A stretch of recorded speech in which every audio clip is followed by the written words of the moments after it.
Welcome everyone to the 2018 Junior World Championships. My name's Tim Baghurst, joining you for a boys 18 singles between Fernandez on the court right now and Acuna. Acuna from Costa Rica, Fernandez from Mexico. Fernandez, one of the top seeds in this division. He won the 16s last year in an incredible match with Miranda from Bolivia, who's also in this division this year, by the way. So a step up for both Miranda and Fernandez, but both in the top 4 seeds. Acuna has played very well this week, better than I've ever seen him play. And he came to this quarterfinal courtesy of a tiebreaker. I'm joined by tournament director and IRF Hall of Famer Gary Mazeroff. Gary, we talked about Diego Garcia in the last match as being special. Fernandez equally so. Absolutely, and if you recall on the YouTube, he made history last year as one of the, maybe the longest rally in the history of rallies in racquetball. Certainly one of the most exciting. It was incredible. You can check it out in our YouTube channel. Just go to YouTube, look for International Racquetball Federation. But we're here to look at this boys 18s. What can we expect? If Sergio can hold his head, keep his mind on his skill set and actually performing the shots, he has a chance. Sergio Acuna, capable of many terrific shots, but as Gary said, can get emotional in the match, and that affects his play sometimes. Here we go, Fernandez starting with a high Z fault serve. Sorry, lob.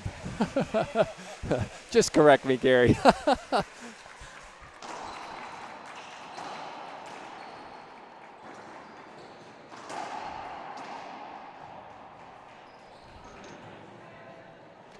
Bit sloppy to start this match, but it's Fernandez who strikes first.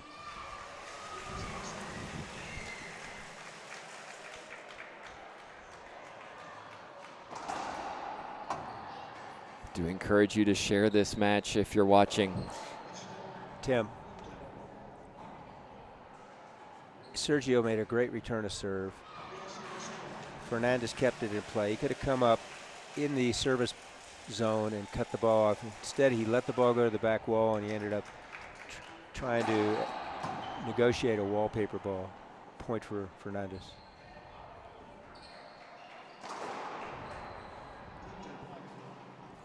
Three mistakes from Acuna, 3 points for Fernandez.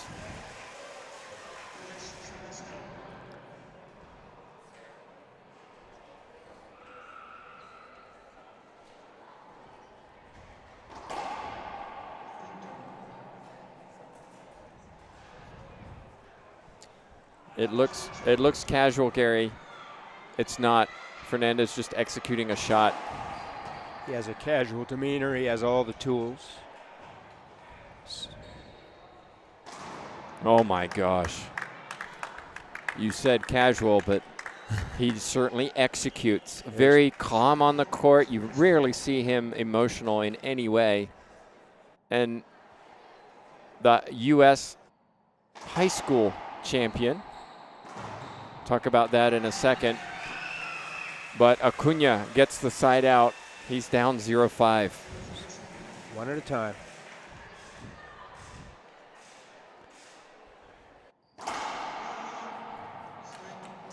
So a screen was called. Screen is a fault.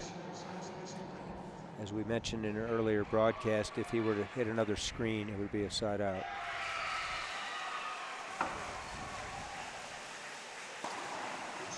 Very optimistic from Acuna, being coached by his brother Andres Acuna, who represents Costa Rica at the adult level now.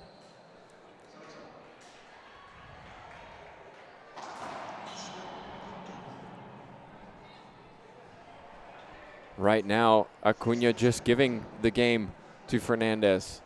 He needs to make Fernandez make some shots.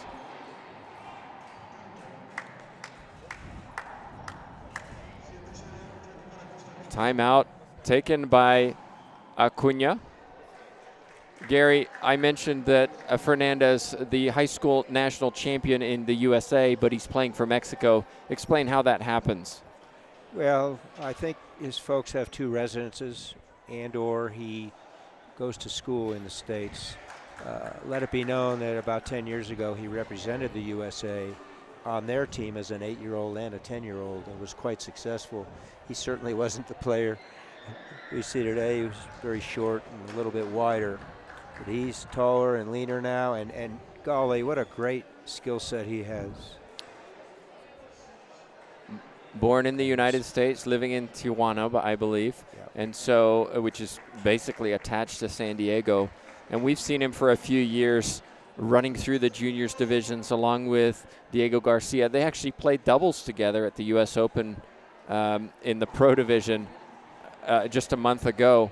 And Fernandez, again, showing a lot of mental toughness, control on the court. Acuna, kind of almost the opposite in some respects. Yes, he hit some good serves when he got in, but he's got to be smart. He can't try to hit from his back ear from 39 feet and splat roll it out, especially against Fernandez. He needs to remember how he got to the quarterfinal. Fernandez will shoot this.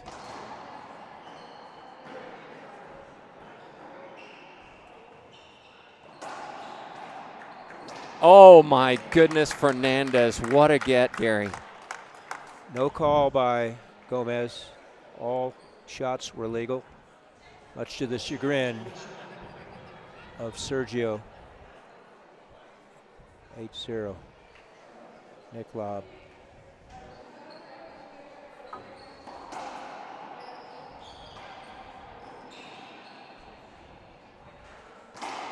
Great shot. Wide angle, backhand, off the glass, winner.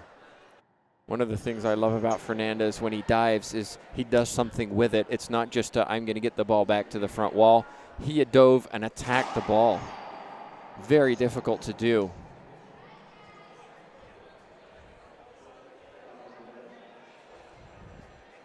Goes down the glass. Smart shot. Took a lot off of it, snapped cross court. Winner, left side. See a lot of players, Tim, just try to attack everything. He can adjust his pace, lessen his pace, and elevate his pace.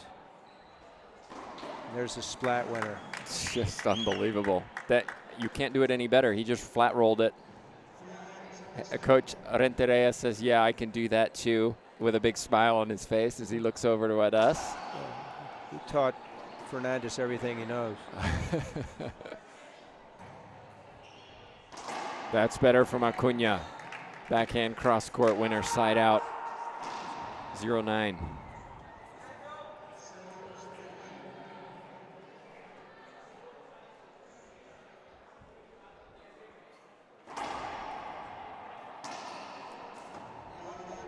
Replay will be the call. Good call by Francisco.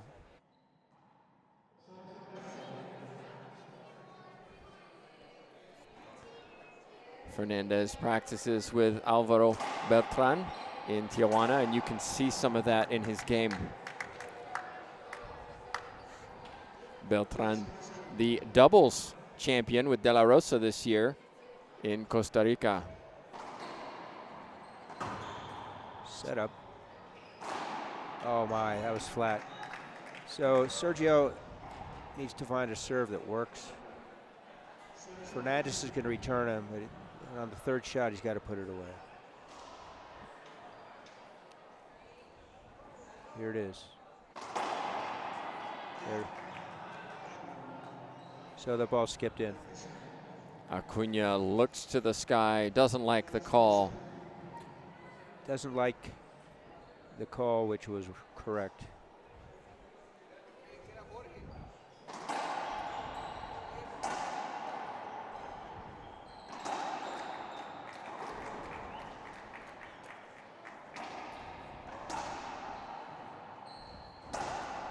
Gary, a great example of controlling pace. He hit some hard, he hit some soft, and it's keeping Acuna off balance a little bit.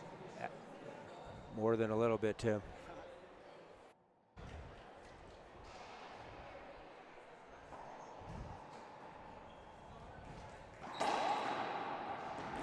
Wide angle. Again, perfect.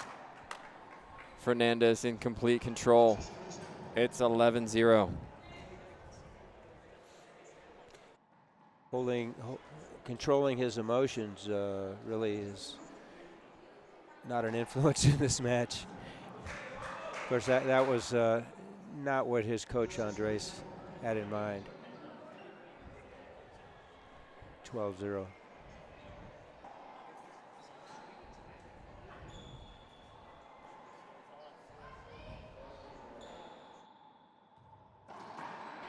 Just so smooth. Silky smooth shot from Fernandez. Another point. If you look at the unforced errors, timeout by Acuna. We'll stay here. If you look at the unforced errors, Gary, it's so hard to beat somebody who doesn't skip the ball. Exactly. And most of the errors from Sergio are forced. Unfortunately, Sergio is on the receiving end of that yo-yo string. He's got to move in left, right, up and down. Well, we are here in Club La Loma. Full house behind us, enjoying the home favorite Fernandez as he tries to make it to the semifinals. Of course, in this tournament, if you do make it to the semifinals, you're guaranteed at least a bronze medal. But players compete for points also. Points add to a team total. Mexico, the defending champion, something, Gary, we've talked about before. They have a great juniors program. It transitions into the adults. And then as a consequence, they're always very competitive at the World Championships. Their legacy began in the early 2000s and continues today. By and large, since 2010, they've won just about every junior title.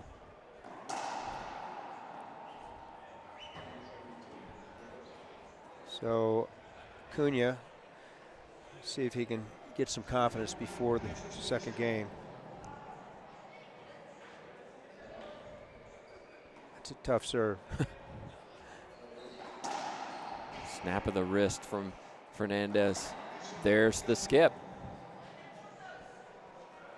We haven't seen many of those from the Mexican. Acuna not drive serving.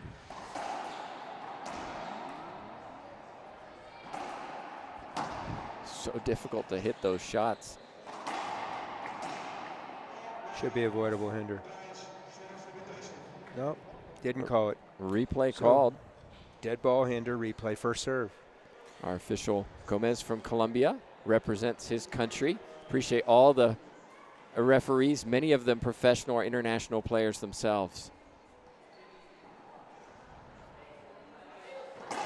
There it is. It was a little loose that time from Fernandez. Acuna earns a point. Let's see if that helps him. And Gary, even if he doesn't win game one, he needs some momentum going into game two. Change his body language, get some confidence. That's what, oh my. Here we go again. Acuna, oh no. Well, he's on his feet. That's good to see. So they're asking for a towel. We had an injury in the last match that resulted in a forfeit. Acuna went right. It looked like he just slipped a little bit. Hope he's okay. He took a really long lunge and almost did the splits. And I think he may have just strained something, but he's entitled to a timeout injury in this situation, right, Gary? That's accurate because of contact. Unless it were a pre-existing injury, however, who's to say? It looks like he is indeed going to take an injury timeout. Fernandez allowed to exit the court, and he will. We'll take a quick commercial break ourselves, and we'll be back to see if Acuna can continue in game number one. What's the Olympic dream? The Olympic dream is hard work. It's dedication, drive, and discipline. But it's also what you can't see. It's what's happening behind the scenes. Training our referees, executing anti-doping programs, and it's all of us coming together as a sport. The future of racquetball is the 2028 Olympics. You can pursue the Olympic dream with a donation to the International Racquetball Federation. Go to internationalracquetball.com and pursue the Olympic dream today.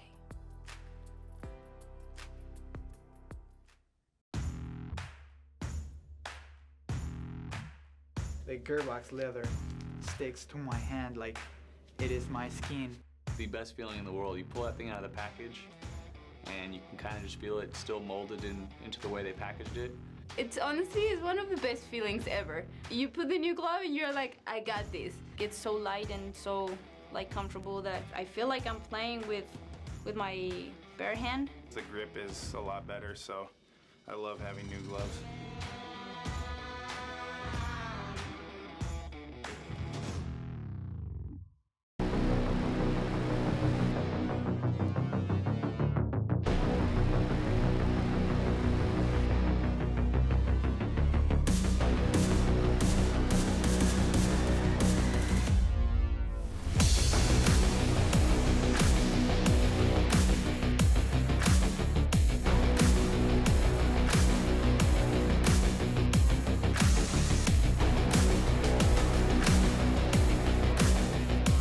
What's the Olympic dream? The Olympic dream is hard work, it's dedication, drive, and discipline, but it's also what you can't see. It's what's happening behind the scenes. Training our referees, executing anti-doping programs, and it's all of us coming together as a sport. The future of racquetball is the 2028 Olympics. You can pursue the Olympic dream with a donation to the International Racquetball Federation. Go to internationalracquetball.com and pursue the Olympic dream today. We are back here at the Junior World Championships. Tim Baghurst joined by Gary Mazeroff. Gary, we have an injury timeout. Acuna getting some strapping to his right hamstring by the looks of it. I think he's going to continue. Explain the injury timeout rule. One is entitled to an injury timeout, which collectively in one match over 2 or 3 games can be up to 15 minutes collectively. And the injury, apart from bleeding, needs to be based on contact. And it needs to be authorized by the head official. So I'm going to continue to discuss this. The contact has to be with the floor, the other player, the ball, a racket, or one of the walls. So in this case, it was the floor. If there's any pre-existing injury, it's excused. It does not count as an injury time. So let me ask you, given a situation where maybe I'm playing and I feel sick and I feel like, I need to get off the court because I've got a stomach upset, an upset stomach or something like that. I'm not allowed an injury timeout? No, you're not. You get two timeouts of 1 minute each per game. So if indeed you exhaust your timeouts, you need to be ready to play. If not, then it would be a forfeit. Okay. And then a follow-up question on Acuna here, it looks like he's almost ready. If we play a few more points and he says to the referee, my leg is still bothering me, I want to add to the timeout time I've already used for my injury, am I allowed to do that? No, because now it's pre-existing. So if he takes another fall and injures another body part, then with the authorization of Gomez, yes. Team Ireland. Team Ireland, man. We love you. Well, we hope you're enjoying this coverage. Just a reminder that we are here in the quarterfinals. Team totals are calculated based on 10, 12, 14, 16, and 18-year-olds. Gary, there's 2 different divisions here. Can you explain them real quick? 16 and 18 are the World Cup divisions. 14, 16, and 18, and 10 and 12 are what we call the Esprit. They're part of the World Cup, but they separate them into Esprit, Spirit Cup. And then for those that don't qualify for their homeland, if they wish to invest in the trip, they can play in what's called the Contenders Division, which historically was called the Friendship Cup. So there are 3.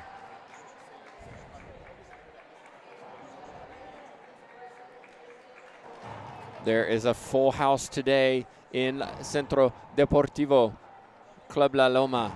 Amazing facility, Gary. We've been here we've been here 3 times in the last few years, and it's no surprise why.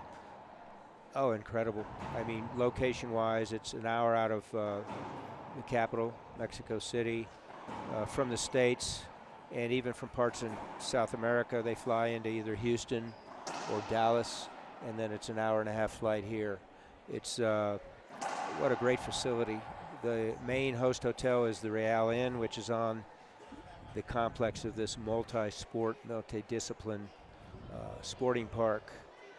Acres and acres of activities. We said yesterday there probably Tuesday night there had to be well over 1,000 people in this facility at one time doing many activities. 8 championship racquetball courts, 4 championship squash courts, the international courts, which are 21 feet wide. Well, Acuna's down with his parents having a discussion. He doesn't look very positive. I saw him shake his head. He's all bandaged up. The physical therapist is done. He is entitled to a total of 15 minutes. We did mention the facility here, and we should also mention, you know, for those of you who are not familiar with the International Racquetball Federation, we have tournaments, 2 or 3 tournaments throughout the year in the Pan Am circuit, and then also abroad with the Asian Open, etc. Explain how the IRF works and the tournaments it provides. It's the international governing body for the sport of racquetball, which has, I believe, over 80 federations recognized around the world, over 5 continents. And this tournament we have the Americas represented, North, Central, and South America, and we have part of Europe. The Irish are here. So we have 12 countries, 5 languages. I said 4 earlier. I was corrected by our producer, Fadhe. So we have English, Spanish, French, we have Gaelic, and we have who knows how many East Indian dialects. So it could be multiple languages. Well, Pablo speaks his own language, so we'll add that one. Add that one, the Fadhe translation. Well, it looks like, unfortunately, Acuna is not able to continue. That's not what we wanted to see. That's disappointing. 2 in a row, Tim. It's unfortunate.